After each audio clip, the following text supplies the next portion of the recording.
So I would like to invite Scott Reed to come up. Scott's going to give us our main presentation tonight. Come on over, Scott.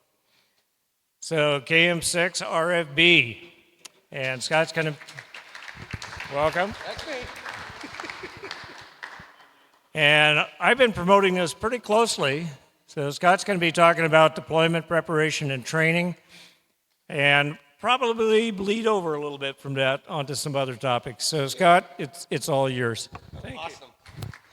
Well, yeah, it's me.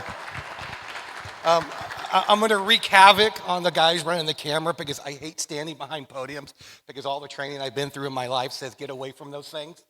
And so I like to wander. This camera's going to be following me around the room, I have no doubt. So I'm Scott Reed at KM6RFB.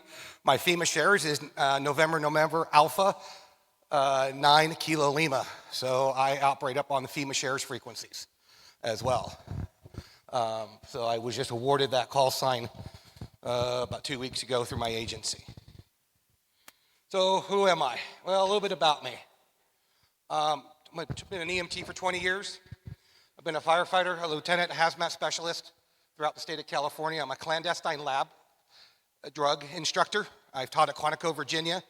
I've taught a lot of law enforcement, military, how to take down clandestine methamphetamine labs, how to go into them and break them down safely without, hitting the wrong switch at the wrong time and, well, big hole in the ground. I'm a HazMat safety officer. I'm a FEMA all-hazard safety officer. I'm also Department of Homeland Security. I'm a COML, OxCom, ComT, and an ISTO, which is a new class. It's called Information Technology Service Unit Leader. The T remains to be a trainee. I'm still signing my task books off. I'm a medical unit leader for the federal government for wildland fires when I work for the feds. I currently work for the feds as an intermittent federal employee. I'm a Health and Human Service Disaster Medical Assistance Team Health and Safety Specialist the last 15 years with a subtitle. I'm also a COML for the feds. And I am the AEC for Placer County ARES. Oh, and I work for the state of California. I forgot to throw that in there. In my day job, I work for the state of California as a senior emergency services coordinator. You probably saw some of the toys I had out here at Hot RF Nights. I'm the guy that brought out the portable cell tower. The picture of me, it's in Puerto Rico. Spent 10 weeks in Puerto Rico as a health and safety specialist. I was helping at an airhead to evacuate people that came off the Virgin Islands and St. Thomas Islands. And someone snapped a picture of me helping this. The mother couldn't carry the child and all her luggage, so I got, here, carry this. Okay. And there was a camera.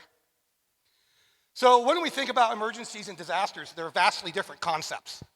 And I've been doing this for a very long time, and I've deployed, I was the health and safety officer for Hurricane Katrina. When it went through Louisiana, I spent 10 weeks in Puerto Rico as the health and safety specialist. My team was the last to leave the island on the emergency response side as the recovery team was moving in. So disasters are not simply big emergencies. And a lot of people seem to switch those words around quite a bit. They're unique and very distinct when we think about it. In trying to learn how to prepare for a disaster, we make mistakes of looking at the disasters in retrospect. We have to look at them ahead if we're going to get ahead of them. This leads to the same mistakes being made almost every time and the same lessons learned being written about. I can give you every disaster out there and bring up the after action report, and they're going to say the same thing. What failed? Communications. Identical same thing. It gets brought down. Lots of things. That's the biggest one out there. So emergencies. Emergencies is what emergencies services train for and respond to every day. When you see that big box with the lights on it go down the highway, they're responding to an emergency. That's what we're trained to do. Disasters rarely happen, and we won't train for them that often because it's hard to figure out what disaster we're going to have today. I mean, I guarantee you the folks in Maui never thought they were going to have a fire that just went across the island. And so that's a disaster. It may only happen once or twice in a lifetime. You know, we look at the southern states, Louisiana, Mississippi, Alabama, Florida, Georgia. They have disasters consistently. hurricanes. We respond to those religiously. I've been to Louisiana enough. I don't need to go back again. I can pretty much tell you all about it. Same with Puerto Rico. Emergencies are usually sudden, unforeseen happenings that require an action to correct or protect lives and property. Disasters are very similar. I'm just going to skip down to the bottom. Legal definition might be humorous, but it's stated that if it's not an emergency until the government says it's an emergency.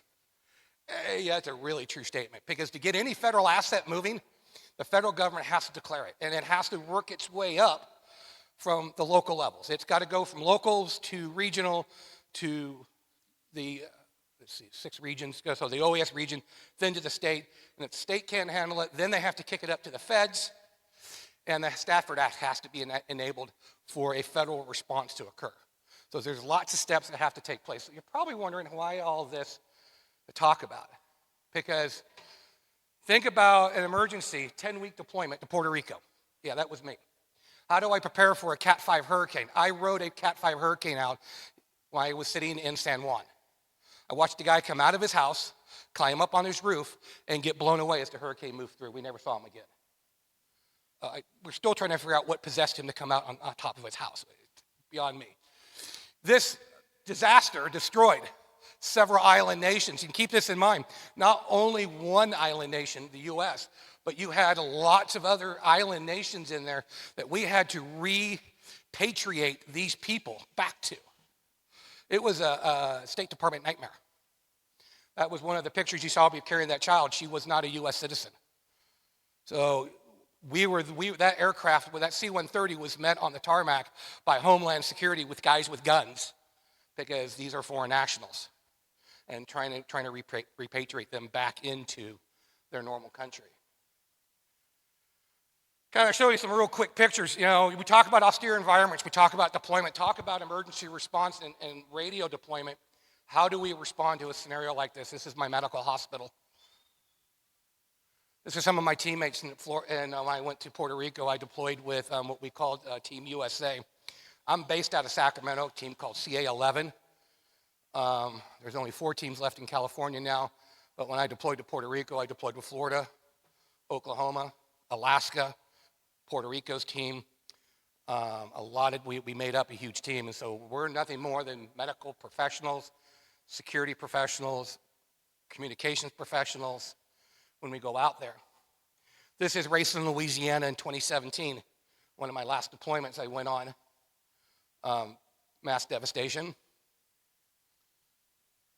My COML that was in Raceland, Louisiana. He is the COML from Hawaii 1 team. He's also an amateur radio operator. He also teaches a lot of communication classes all over the country, but I work hand in hand with him on setting up our communications, and believe it or not, even though technically we're not supposed to deploy with amateur gear, all of us do that are amateurs. And we do it in the, we get in trouble, but my answer is I have to listen to the weather. So I've got NOAA weather radio programmed in my radio, and they're like, oh, okay, cool. Great, thanks.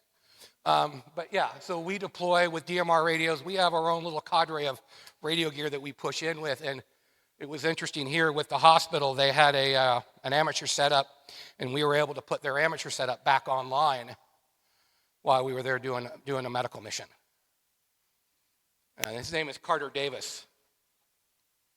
You know, when we think about more things, this is Aguadilla, Puerto Rico. This is what I deploy in with. I have trucks that come across and a bunch of Rubbermaid totes, and we build a hospital. You guys remember the TV show MASH? Yeah, great show. That's what we are. We're a mobile field hospital. As basically, to give you a quick example, as the infrastructure goes down, we come up. So as the hospital system or the healthcare system is crashing, we move in, and what we do is we offload the medical system with our doctors, nurses, paramedics, EMTs, respiratory therapists, you name it, we got them, 35 of us, we push in. And so what happens is this allows the hospital to decompress, to allow them to go home and take care of their families. We come in, provide free health care. As the system comes back up, we go back out. So it's a very interesting way how this works. It has to be well orchestrated to allow this transfer of care of patients out there. So we typically get deployed. We're usually on the ground within, once we get the push, we're operational within about 24, 48 hours. We have a full 6-tent hospital booth built, and we're operational. We can treat anything you can throw at us. This is Manatee, Puerto Rico. This is their largest coliseum they had there. And I was the health and safety officer for well over 100 responders out there, all doctors and nurses and paramedics. We set up in the far corner, you can't see it very well, it's called the fishbowl. That's where we set up our VSATs, our sat phones, our satellite backhaul communications. We had amateur gear set up there so we can communicate with the real world, because believe it or not, what happened in Puerto Rico was the entire infrastructure went down. Everything was down. Radios, public safety radios down. The only way that we could communicate, FEMA brought in VHF repeaters, 2-meter repeaters, dropped them on the ground, and some of us knew about it. We were able to communicate by using those 2-meter repeaters. I was able to order air ambulances, ground assets, all through the FEMA dropped 2-meter repeaters that were placed around the island. This is my tent system. This was also in Aguadilla, Puerto Rico. You see the big bags. So gray bags is our gray water. Blue bags is our clean water. We were actually capturing rainwater, running it through our filtration system. I can take the dirtiest water you can throw at me, and I'll make it clean. My box is only that big by that big, and I can take any type of water and make it absolutely clean and make it drinkable. So we were actually, this is some more damage. The guy with guns. We deploy with an armed federal asset. Usually U.S. Marshals,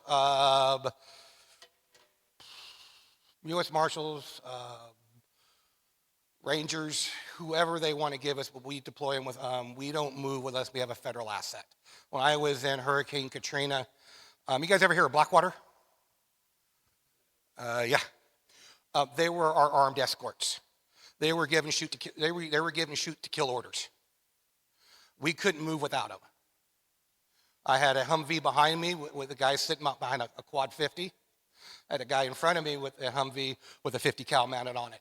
When he walked up to the USS Iwo Jima, normally you're supposed to surrender your firearms to the master of arms, I believe. They just saluted at the guy and said, "You can take your stuff on board the boat." There was no taking his stuff away. Very interesting, very tumultuous. So when we were in Puerto Rico, we actually got caught in the middle of a gang war. They were shooting over the top of us. These guys put their night vision gear on and went hunting. I told them, don't bring back whatever you catch. But yeah, we can't move without our armed escorts. That's my other COML. Guy named John Gorski out of Arizona 1. He's our COML. You notice he's not doing a lot of communications work. He's actually helping the refugees off the aircraft. So we fill multiple roles when we go out. He's an amateur radio operator as well. He's got his amateur radio strapped to his chest. We fill multiple roles out there. Radios, we're talking about. So we deploy in with Motorola Apex radios on a secure channel, encrypted. But what you don't see is the off camera is the myriad of amateur radios that all of us brought out there. Hey, there we go. New Jersey 1, Sacramento 11. We're moving supplies around. And this became really critical. I had a patient, and we had it's still kind of odd to talk about. So we had a 6-year-old boy come into our tent who was mauled by a pit bull. Totally degloved his scalp. We were screaming for air assets. And we were screaming for them. Those radios weren't working because, again, infrastructure's down. Amateur radio brought the air asset in. I had to crawl up in a colonel's face and say, "What are you going to do about it?" And we got a life flight in there to get the kid out. He came back 2 days later, Couldn't tell the difference. He'd been attacked. Our surgeons did a beautiful job on him. Absolutely beautiful job. Yeah, somber moments. This is one of the pictures I took in San Juan of the Mercy ship that we were funneling patients to. When we took patients in Puerto Rico, stabilized them, we pushed them off to the Mercy ship. Again, we're ordered assets through amateur radio.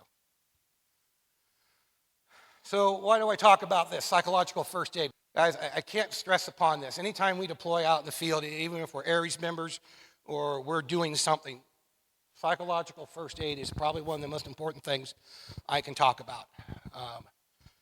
Who is it for? Us, the responders, because a lot of people forget about us. We're the ones doing the work. We're the ones slugging it out in the trenches, and we're the ones that are seeing, just the hideous messes out there.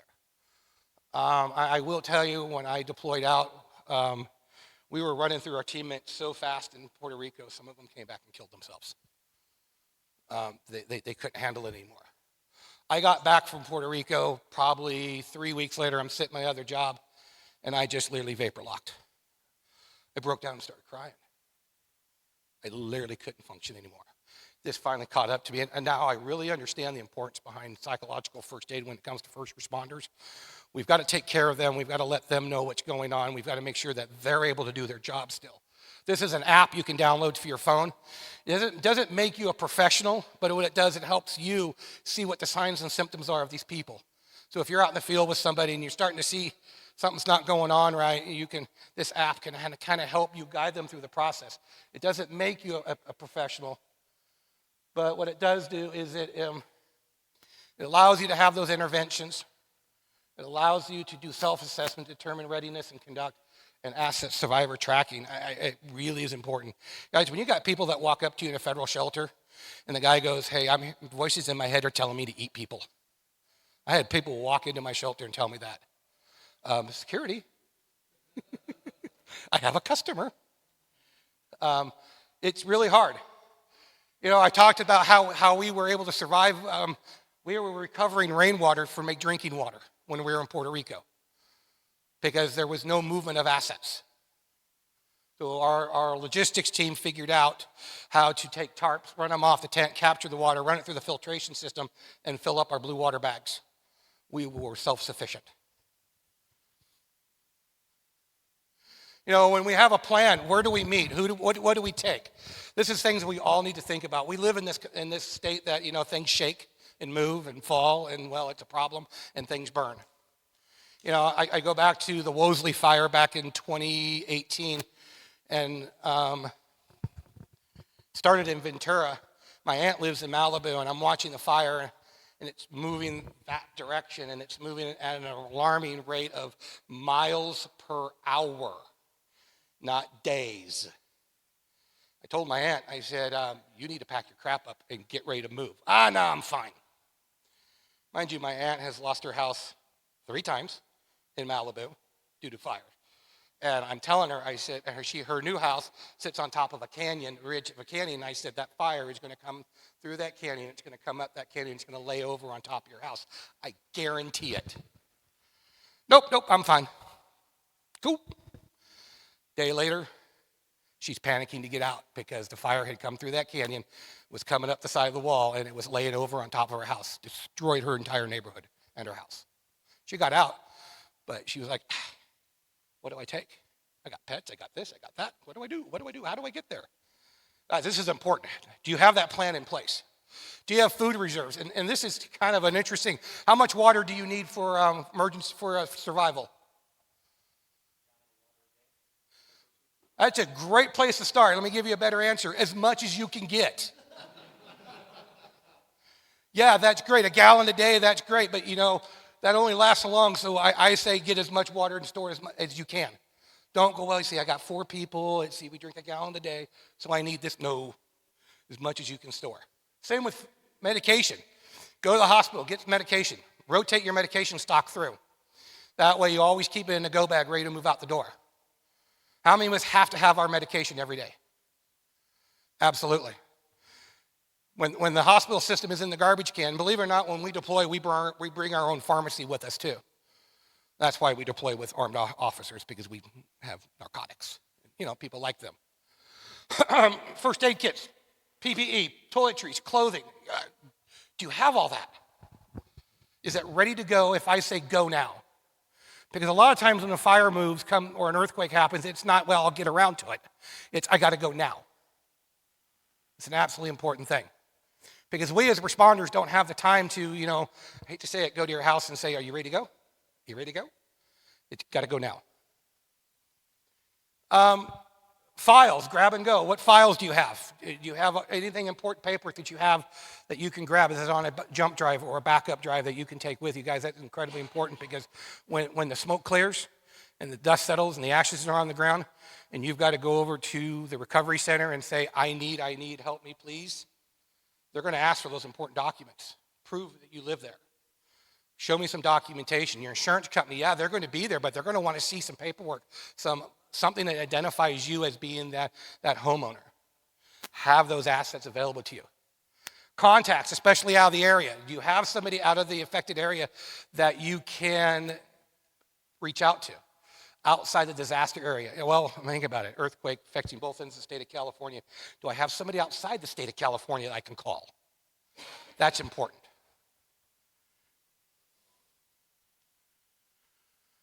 Be prepared to fend for yourself, absolutely. Protective equipment, leather gloves, sturdy shoes, hat, weighing gear, sun, cold, hygiene, toiletries. Guys, let me tell you, these are all nice things to have and well worth their money. Let me tell you, when you're stuck in Puerto Rico and that's your shower and, well, the bucket is the bathroom.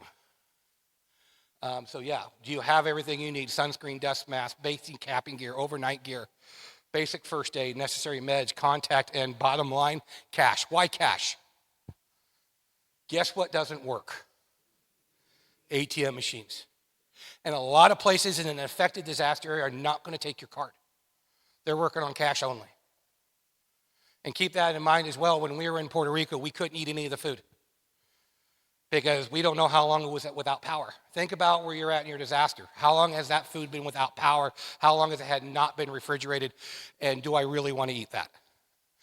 I tell you, we got food brought to us by the truckloads. People making us cookies, candy, cakes, bread, this, that, and everything else. Thank you very much. The garbage can after they left. Because we had no idea how it was prepared and what kind of hygiene or sanitation took place. And we were not going to risk us as a responder. That's a hard decision to make because that looks really good. Or when the ice cream truck pulls up outside, they're like, hey, ice cream? Like, no.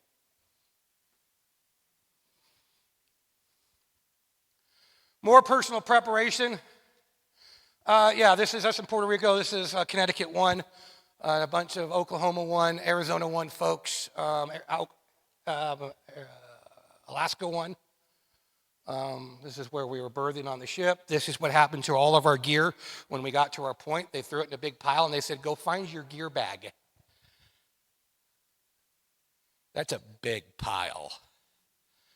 I hope I can find my bag. But yeah, that's a real problem. Credentials. If you're going to deploy out in the field, where are your credentials at? May be critical for gaining access. If you've got to get back into the disaster area where your house is at, what credential are you going to show the guy with the gun at the roadblock? It's going to allow you back in.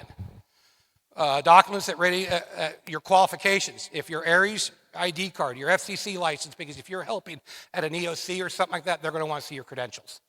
They're going to want to know that you're trained to do this type of work and that you've met some basic things. Task books, if you're trying to get signed off. This is my federal medical shelter.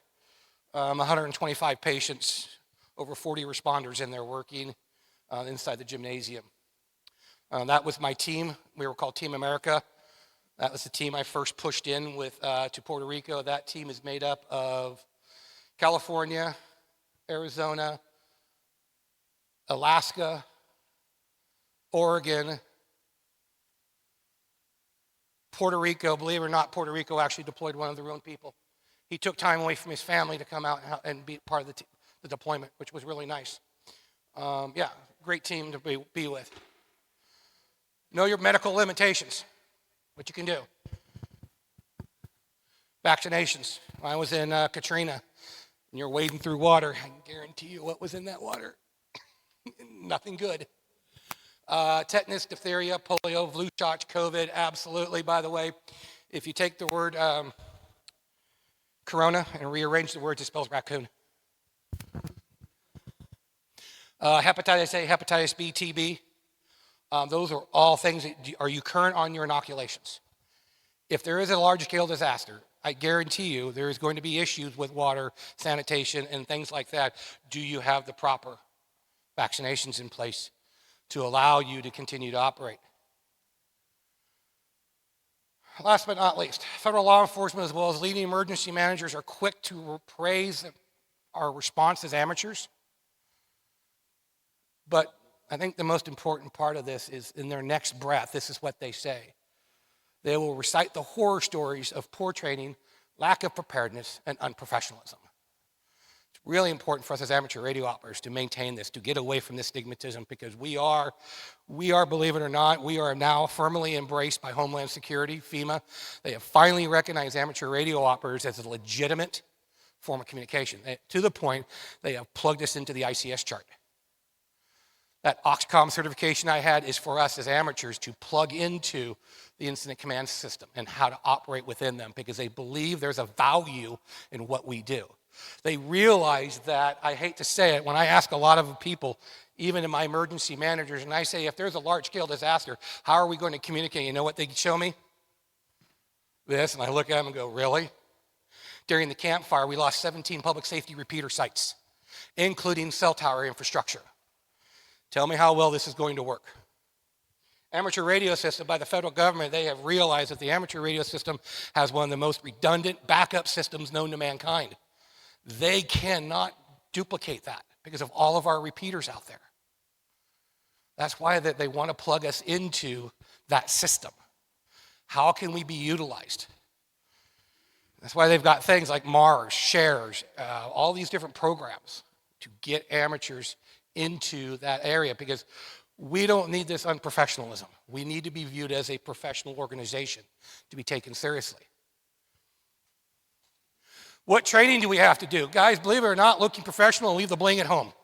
I'll just cut right to the chase. The badges, the buttons, all that crap that we hang on our vest, leave it at home. They don't want to see it at all. They want to see someone that walks into their EOC that's professionally dressed, ready to work, and knows what they're doing. Realizing that with served agencies, we work for them, they don't work for us. They want to know how we integrate into their communication plan. What is our niche? And believe it or not, guys, from an ARES standpoint or emergency communications, we're not going to dispatch resources. They may ask us, see that repeater, see that mountain, put them together. Or I need a piece of Cat 5 cable run from here to over there. Put ends on it. Get me network over there. That's what we may be doing as amateur radio operators. It's not going to be operating radios. We may be doing some stuff, doing windshield surveys utilizing WinLink. But we need to have more skills because they're looking at us to have those skills, because they can't take their valuable resources away from what's going on. We have to meet certain federal and state mandates, ICS 100, 200, 700, 800. Those are classes that are required if we're going to be a part of a served agency. Those are free classes. Take them through FEMA's website. Require some time commitment. What we don't want to see is untrained volunteers. I spent years in the fire service. The worst thing I hated was somebody that showed up and said, "What can I do to help? I want to," and they start yanking hose off my engine. You sit over there. You with the badge and gun, sit on him. Because I don't need people getting in my way, especially untrained. Don't self-deploy, because you're going to create problems for me. And there's no position for you within the incident command system for walk-in people. They're going to look at you and go, "Thanks for showing up, bye, have a nice day." You're going, but I'm here. Great, cool. Who are you? What are you? What can you do? They don't know this information. That's why we don't self-deploy. Talked about some of those classes. There's lots of classes out there. These are all free classes, by the way, you can take. And I strongly advise that you like this DHS, Department of Homeland Security, radio interoperability. Interoperability, you guys ever hear that word? It's really important with radios. How do we communicate with everybody? That includes amateur radio operators. How do we communicate? What's the common frequency? This little thing right here, the federal government's got roughly 10 different ESF functions. ESF2 under the federal government is communications. That's where we fall under ESF2. I also fall under ESF8, which is medical. Really important classes, 100, 200, 700, 800 are the baseline ICS courses. Yeah, they're going to take some time, but take some other ones. How many of us have first aid and CPR training? How many of us are current? All right, not a lot of people. I guarantee you this is a valuable asset out in the field. Not only for you, but your family as well. Guys, everywhere I go, I'm an EMT by trade, but I carry a tourniquet. Why? I'm not looking for people with gunshot wounds or have their arm ripped off. Believe it or not, tourniquets will save a lot of lives regardless of the type of injury that's out there. I put that thing on, I've just increased your survivability dramatically. Doesn't require any special training. Get training. Get your first aid CPR. Learn how to use that thing we call Thomas Edison medicine back there. We call them an AED, automatic external defibrillator. That will save a life. I guarantee it. I've used them. I've seen them work. They don't restart the heart. A lot of people think, oh, I'm going to apply this thing, and we're going to apply some voltage, and woohoo, we're going to take a heart that's not working, and we're going to bring that thing back to life. Nope, doesn't work that way. All we do is put it into a rhythm. The body has to be in a shockable rhythm for that thing to work, and it puts it back into a normal rhythm that allows me to walk and breathe at the same time. That's what they do, but they work. Take some Red Cross classes, emergency response, shelter operations, logistical views. Make yourself usable. A lot of these classes are free. Some cost a little bit of money, but you're doing yourself a big service. If you're part of ARES, take the online stuff. Really important. Take the different levels of training out there.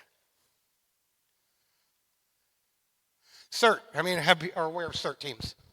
Anybody here a member of CERT? CERT teaches you a lot of stuff. A lot of communities around here, the city of Lincoln's got one, Sac Metro Fire, Sac City Fire, Elk Grove's got one, and I believe the last one is the city of Folsom.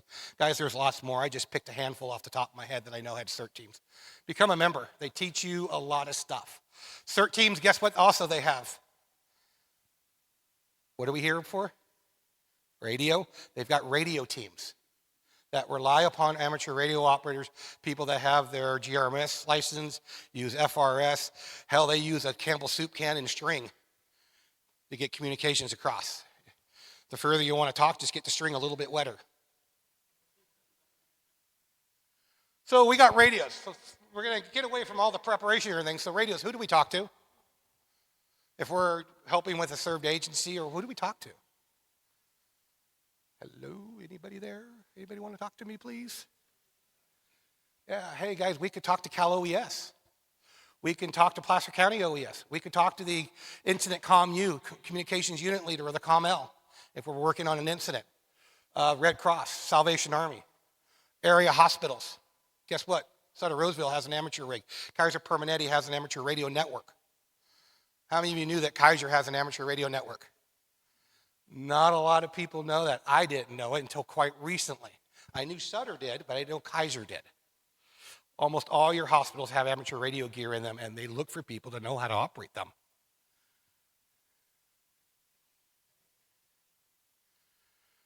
What do we say to them? Now I figured out who I'm going to talk to. What do I say to them? Hi. My name is? Nah. Here's what the information we may give them, and they're looking for us as amateur radio operators. Hospital status. They may tell you to go to the hospital, set up shop in their front yard, and let me know what's going on. Bed availability. They may want to know how many beds are available in the hospital. I may be orchestrating with the emergency manager of that hospital, and I'm transmitting data. Shelter information, family notification, disaster assessment. I may be doing windshield surveys. County or the organization I'm with may say, I need you to go out to North Auburn and drive, and I need to know what are you seeing out there, so report back to the EOC using WinLink, called windshield surveys. How many of us have capability of portable WinLink that we can throw in our car and go buzzing down the road? We got one back there, we got two, we got three. Yep, absolutely, we all should have it. That's a valuable asset.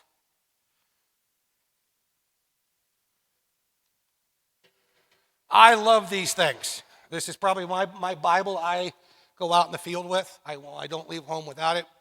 It sits next to my wallet. It's my NIFOG, National Interoperability Field Operations Guide.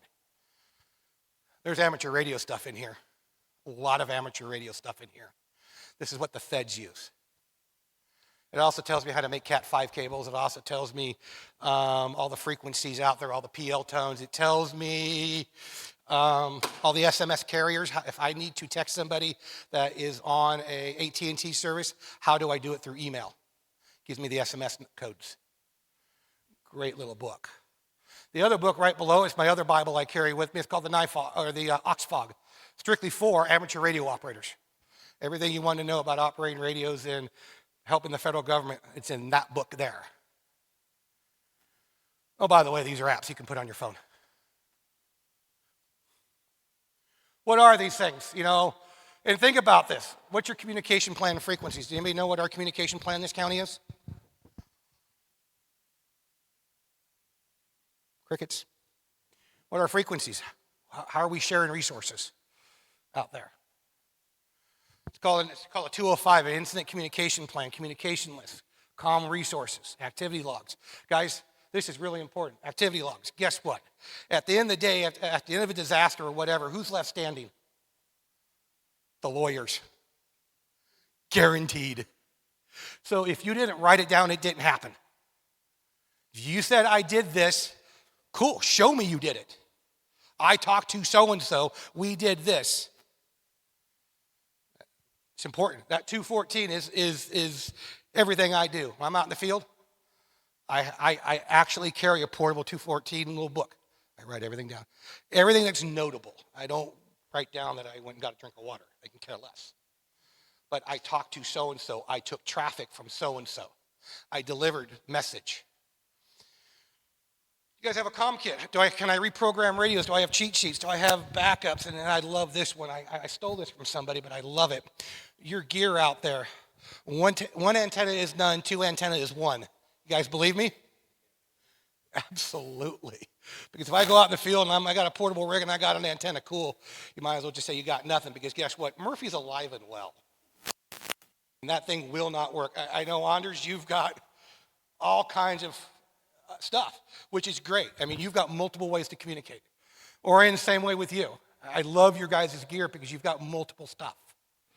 It's really important. Your radios. I got one radio. Cool. It's not going to work, by the way. Do I have another one I can work with out in the field? I talked about the NIFOG. Pen and paper works great, so does SneakerNet. You guys ever heard of SneakerNet? Yeah. When the internet doesn't work, you use your sneakers to walk from here to there. All my stuff is write in rain. I can be standing out in the rain and still write on paper and pencil, and it's special paper and pen. It's awesome stuff. My 214 book is written that way. So cool. I'm just going to buzz through these real quick. Some of the forms that we use constantly. There's that 214, the most important piece of paperwork I have here. Like I said, at the end of the day, lawyers are the one left standing. Great. Radios.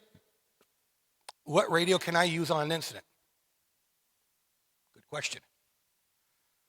Yeah, let's talk about that. I'm probably going to upset some people. I'm sorry, but here it goes. Is your radio type accepted? Anybody know what type accepted mean? Is my radio part 90, 97, 95? It's a type accepted radio. Because I guarantee you show up at an incident with a non-type accepted radio, they're going to say, let me have it, or go put it in your car. Guaranteed. I've seen it happen. Here's where I upset some people. Here's where I really upset a lot of people. And if you want to throw something at me, feel free to. Radios that are bad choices for income. Bofengs, BTEX, woke songs, the Chinese radio. Why do I say that? Anybody know why? A ton of backsplatter. On the backside of that radio, when those things broadcast, we actually put them up on the scope and transmitted. It annihilated the frequencies on both sides. There's so much backsplatter. That's why they are not accepted on incidences, because of what goes on with those radios. If the comm unit leader sees it, they'll be asking you to put it away or face losing it. They want you to use commercial type radios. Yaesu's, Kenwoods, ICOMs, Motorola's, BK Realm, Alinko's. Those are type accepted radios. Those are the ones that the federal government has said, yep, we bless those. They don't cause a lot of backsplatter. We got different types of radios out there for different types of events. We got FRS, we've got GMRS, we've got MERS, we've got Citizen Band. Yep, good old CB. It's used. Now that they've moved to the FM band, it's used a lot more. But these are not type accepted radios. A lot of times you will not, they won't be allowed. So how do we get through this? And again, I'm sorry to pick on Bofeng and all these fun radios. I mean, I bought one, I have one. Not all Bofengs are FCC type accepted. It depends on the model and the importer. A lot of these stickers on the back of these radios are counterfeit stickers, counterfeit type accepted stickers. You've got to verify that these radios are actually truly type accepted. Woke songs, type accepted radios. There's the list of all the woke songs, type accepted radios. These are ones that the FCC says, yep, good to go. TYT radios, type accepted radios. There's a lot of TYT radios out there. Not all of them are type accepted. Only certain ones are. Same with the woke songs.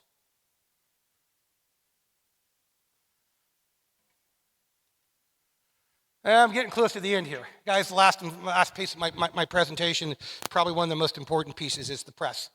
Are they going to be at your incident? Absolutely. Are they going to stick a microphone in your face? I guarantee it. Are they going to ask you questions? Yep.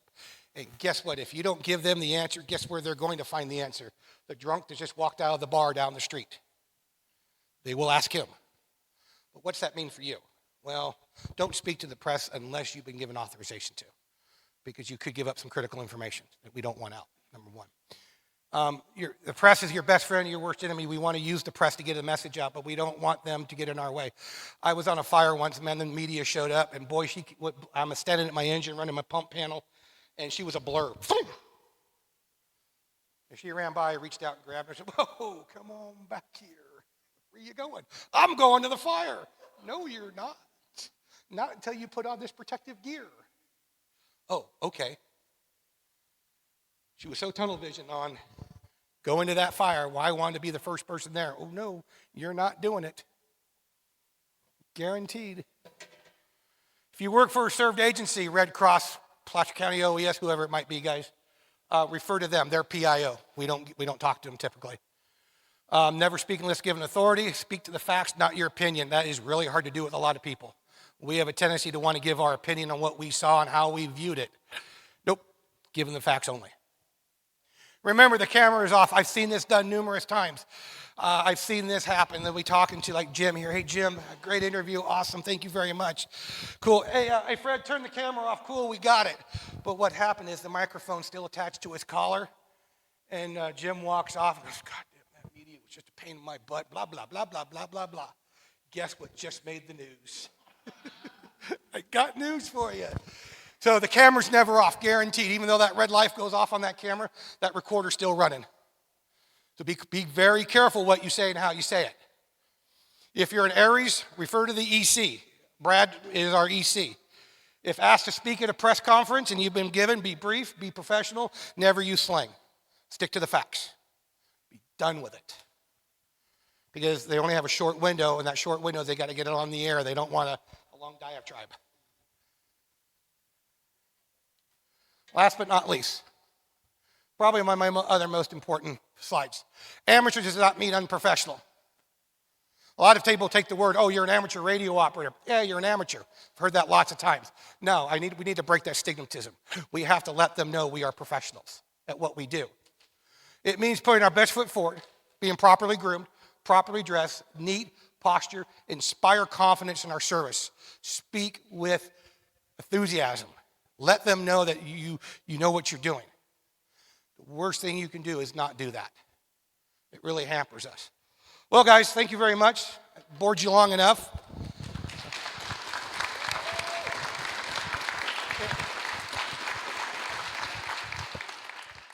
Well, Scott, thank you. That was a great presentation. Really appreciate it. You bet. And you're going to return in November for part 2, right?